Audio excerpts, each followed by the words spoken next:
ये कहानी गांव में रह रहे एक आदमी की है जिसका नाम रामू था, जो अपनी बीवी झुमकी और अपने 2 बच्चों हीरा और मोती के साथ रहता था। और उसका गांव में खेती बाड़ी का काम बंद हो गया था, तो उसने सोचा कि दिल्ली जाकर काम किया जाए, यहाँ तो हम भूखे ही मर जाएंगे। एक दिन की बात है, रामू अपनी पत्नी झुमकी से कहता है, झुमकी, क्यों ना हम दिल्ली जाकर काम करें हैं? यहाँ तो कुछ है ही नहीं, अब ऐसे तो कब तक चलेगा। हाँ ठीक है। हाँ, अब क्या करें, अब अपना खेती बाड़ी का काम पहले जैसा नहीं रहा। अगर यही चलता रहा तो एक दिन हालत बहुत बुरी हो जाएगी। अरे नहीं, जल्दी ही हमें दिल्ली जाना होगा और 2-4 पैसा कमाना होगा। हमारे 2 छोटे बच्चे भी हैं। हम कल ही बस से दिल्ली की ओर निकलते हैं, तुम सामान बांध लो। हाँ ठीक है। अगली सुबह रामू और झुमकी अपने दोनों बच्चों को लेकर दिल्ली शहर की ओर निकल पड़ते हैं।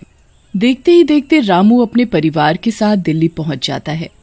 दिल्ली जाकर वो लोगों से पूछता है, अरे भाई साहब, जरा रुकोगे, कुछ पूछना था।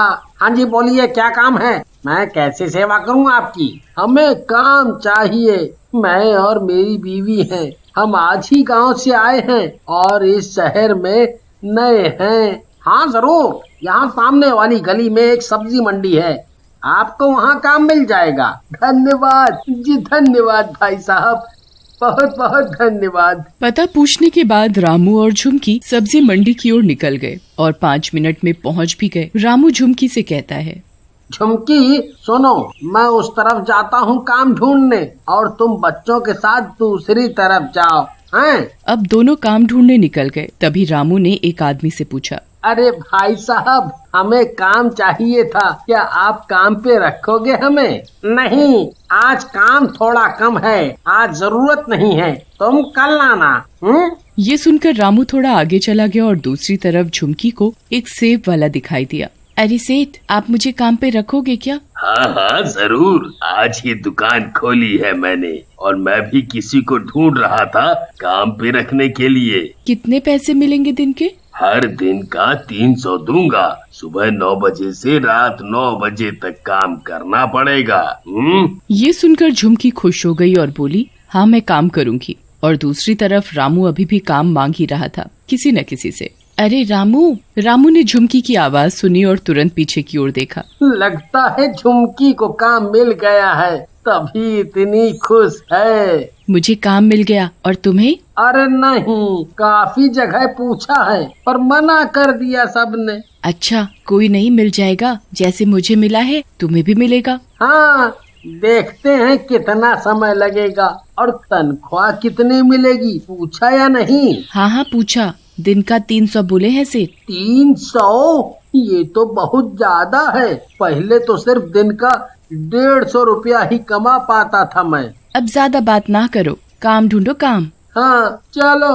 वो दोनों पूरी सब्जी मंडी साथ घूम रहे थे, तभी दोनों को एक सब्जी वाला दिखा। अरे भैया, मुझे काम पे रखोगे क्या?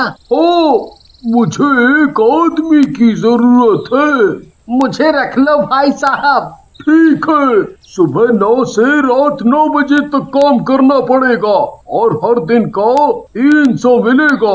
हाँ ठीक है। काम ढूंढने के चक्कर में रामू और झुमकी भूल गए थे कि वो दोनों और उनके बच्चे भूखे हैं। रामू अपने बच्चों से पूछता है, अरे बच्चों, तुम्हें तो भूख लगी होगी ना? हम भी कितना पागल हूँ, काम के चक्कर में तुम सबको भूखा मार डाला। हाँ लगी है, और बच्चे भी सुबह से भूखे हैं। चलो कुछ खा लेते हैं। अब रामू और उसकी पत्नी कुछ खाने को ढूंढने लगे। तभी उन्हें एक ढाबा दिखता है और वो उधर जाकर खाना खाते हैं। चलो, अब पेट पूजा हो गई और काम भी मिल गया है।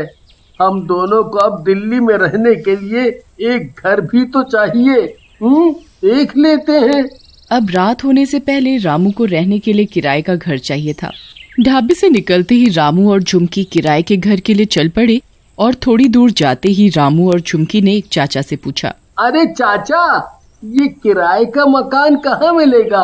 आओ मेरे पीछे, मैं तुम्हें दिखाता हूँ किराए का घर।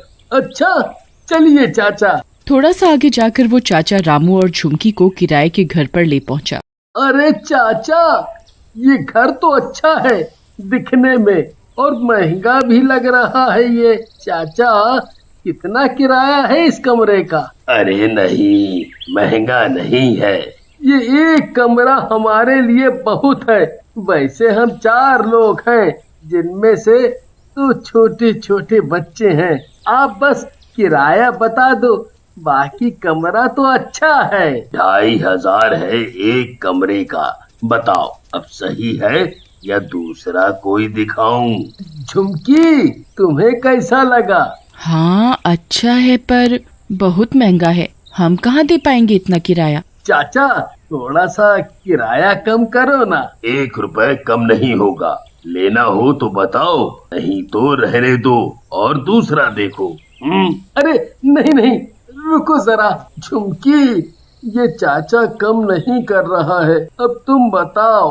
रात हो गई है, अब कहाँ भटकेंगे इधर उधर, यहीं रहते हैं चलो, क्योंकि बच्चे भी सोने वाले हैं। हाँ ठीक है, चलो यहीं रहते हैं। अरे चाचा, ठीक है, ये लो 2500 रुपया। लाओ। वो आदमी पैसे लेकर चला जाता है और रामू और झुमकी अपने बच्चों के साथ उस कमरे में चले जाते हैं। रामू और झुमकी सवेरा होते ही जल्दी उठते हैं और तैयार होकर 9 बजे सब्जी मंडी पहुंच जाते हैं। झुमकी, जाओ तुम अपने सेठ के पास जाओ और मैं अपने सब्जी वाले की दुकान पे जाता हूँ। दोनों अपनी अपनी जगह पहुँच गए। सेठ, बताओ क्या काम है? आओ, थोड़ा सामान उठवा लो। जी सेठ। और दूसरी तरफ रामू पूछता है अपने सब्जी वाले से, ओ सब्जी वाले भैया, बताओ क्या काम करना है?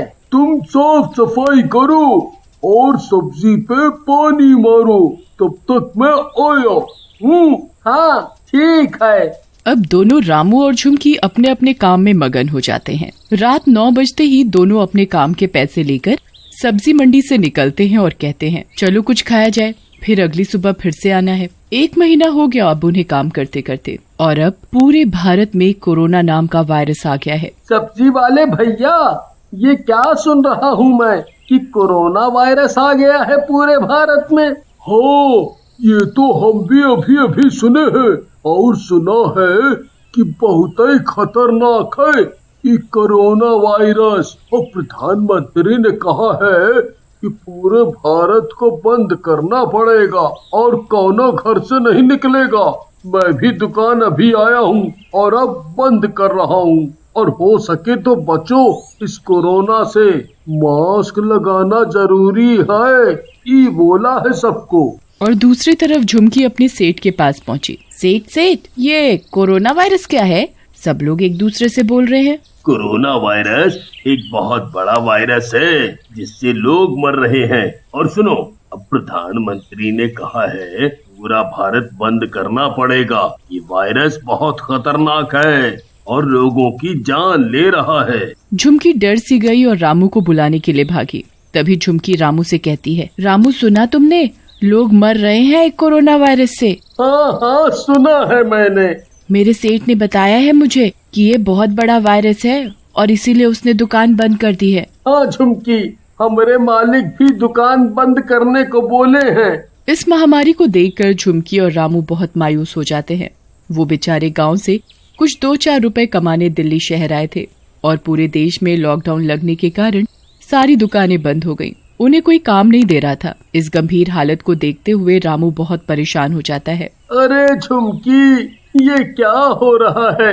हम क्या सोचकर यहाँ आए थे अपने गांव से, और यहाँ तो और भी बदतर हालात हो गए हैं। सही कह रहे हो, हमने जो 1 महीने में पैसे कमाए थे वो भी खत्म होने वाले हैं। दूसरा महीना लगने वाला है, मकान मालिक भी पैसे मांगने आता होगा।